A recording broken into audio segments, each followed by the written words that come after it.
तोहरा से राजी ना है बोल मुँह तोहरा से राजी। ये सब बात स्टेज पर अगर बोल दबू निशा जी तो हमार बुझा तो सदियों भी हवा ना हो जो होके वाला हो मैं। अच्छा होने वाला है क्या शादी जी इनका? हाँ बड़ा जल्दी 2024 के बाद 25 में राहुल भैया को भेजने हैं। अच्छा अच्छा अच्छा तो आपकी शादी होने 2025 में होगी? अगुआ भेजला काहे ना भेज सकत रहता ना ना अब वही में हमार शादी हुई।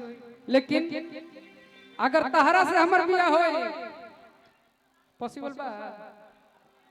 जनता जनता बियाह थोड़ी के कराई। नहीं नहीं मेरे लिए तो मालिक मेरी जनता है सब चीज के सब चीज के।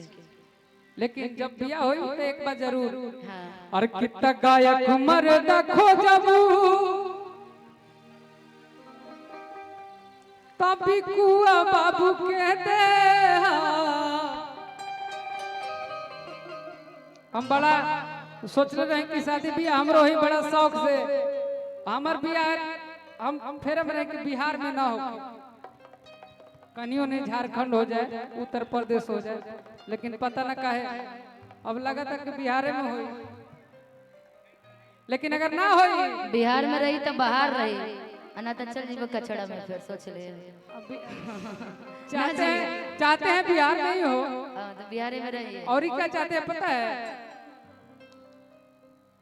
तहार जहाँ भी हो भैया तो जेबे करी यहाँ में हम हो जाए लेकिन तहरा से पहले पूछ के जाए। अरे कितना जैसन जैसन मारा दा खोजबू ओइसन ओइसन दे सुन प्यारी। अब यही पट्टी ठीक रहा ए पट्टी में टाइम लगी।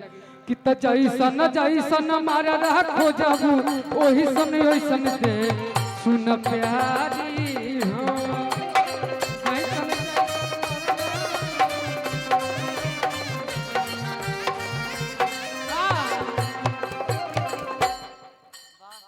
गायक मर्दा खोजबू तभी कु बाबू के दे। चल सकता है ना जी हाई ठीक है। गायक मर्दा खोजबू देखा तार हाइट के मैं बिया हो गए सब कलाकार के एगो बिकुए बचल बा। यो बात सही है भाई।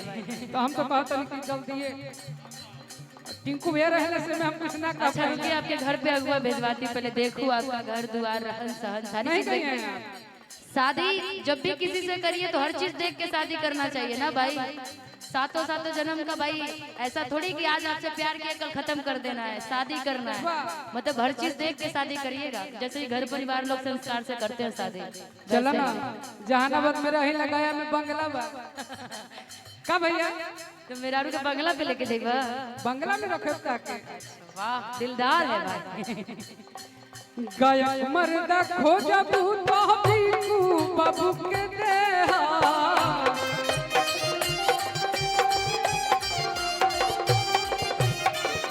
नेता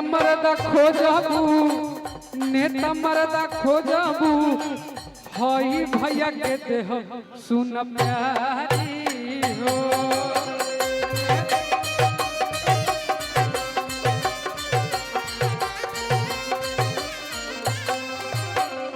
और की बालू वाला खोजबू राहुल नारायण भैया के देहा। अरे की ट्रक वाला खोजबू चंदना भैया के देह सुना प्यारी हो।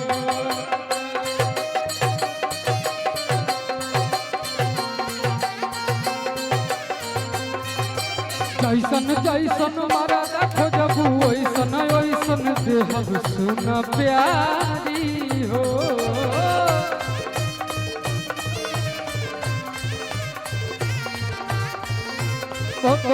आशीर्वाद कृष्ण और रियल एस्टेट वाला खोजबू और पटना वाला खोजबू। आजकल के बहुत जेकरा भी शादी भी होता है जरूर देख कि पटना में फ्लैट है कि ना। बिल्कुल भाई पटना में रहे मैं इसीलिए तो तभी बोली कि सब कुछ देख के शादी करना और चाहिए। रियल एस्टेट वाला खोजबू अपन कुमुद भैया कह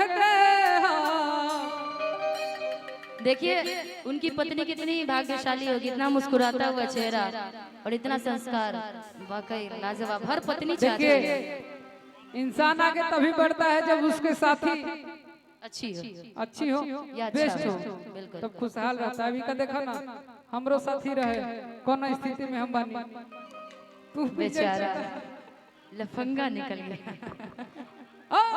अभिनेता मरदा खोजबू पवन भैया के देहब सुना प्यारी।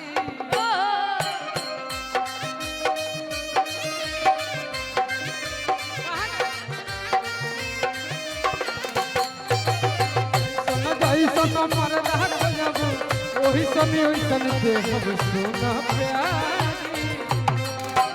ए सैया कही कवन सेवा करी, कोनो किस बर बोल देने आह लागल परी। ए सैया कही कवन सेवा करी, प्यार से किस बर बोल देने आह लागल परी। सजल से जरिया छोड़ के दुनिया बैठल बानी काजी, सजल से जरिया छोड़ के भुइया बैठल बानी रानी जी। ए राजा जी अब का करे, रो ऐसा कामे कर दे, लेकिन तनी गुस्सा में बोल देला, लेकिन गुस्सा तू लेकिन काहे हती हती बात पर रूसे लू।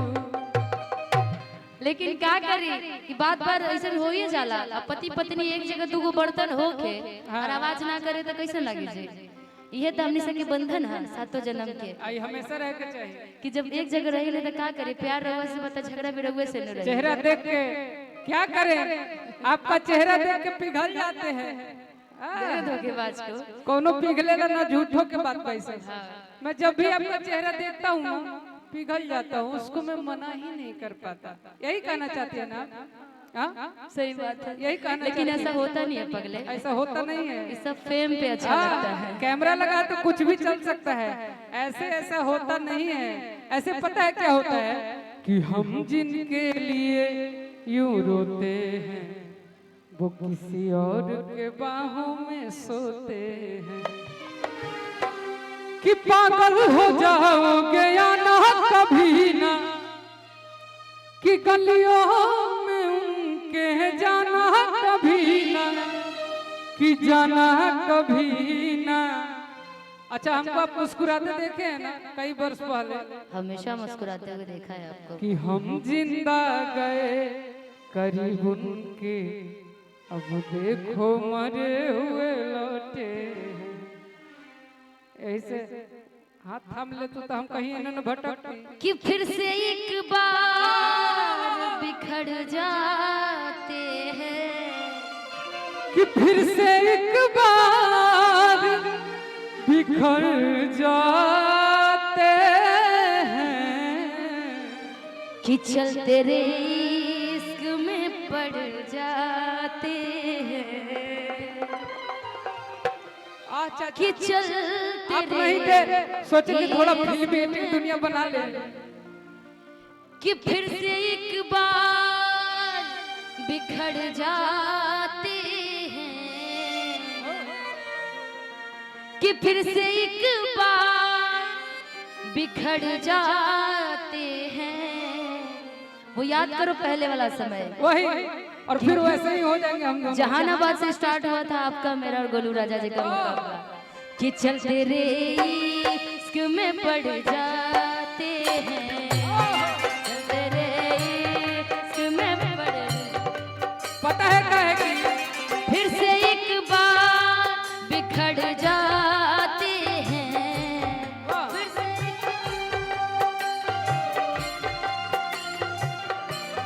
फिर से एक बार बिखर जाते हैं, चलते रे इश्क में पड़ जाते हैं, चलते रे इश्क में पड़ जाते हैं।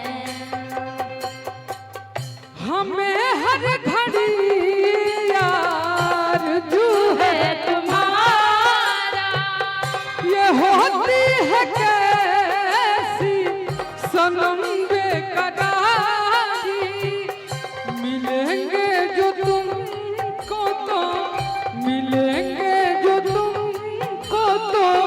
बताएंगे हम बहुत प्यार करते हैं तुमको सनम। बहुत प्यार करते हैं तुमको सनम। बहुत प्यार हो गया। हम तुमसे हुआ है प्यार। ये तो कह लेंगे हम निशा जी, क्या निशा जी, करें? निशा जी, निशा हाँ जी, हाँ जी, जी। सॉरी, ये तो कह लेंगे, लेकिन जब तक ये नहीं कहेंगे तब तक मजा नहीं आएगा। क्या